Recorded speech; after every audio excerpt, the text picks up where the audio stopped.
Hey guys, it's Susana with T-Mobile, and I'm here to unbox the new Samsung Galaxy A11 in 90 seconds. So let's get into it.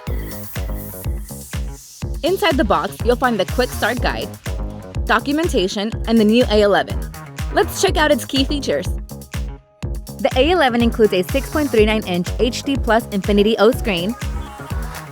It's got a triple camera on the back featuring a 13-megapixel main camera and an 8-megapixel selfie cam on the front. Best of all, it rocks T-Mobile's nationwide LTE network. It uses USB-C for charging and has a long-lasting 4,000 mAh battery.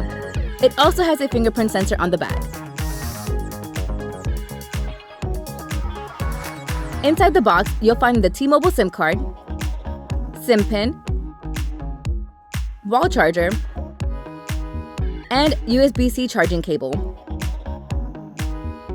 Now the A11 runs Android 10 out of the box. Has 3 GB of RAM and 32 GB of storage with a micro SD card slot, expandable up to 512 GB. The Samsung Galaxy A11 is now available from T-Mobile and Sprint. And it looks like I'm about out of time, so for more information check out tmobile.com. This has been Susana for T-Mobile. Thanks for watching and stay tuned for another great T-Mobile video coming up next.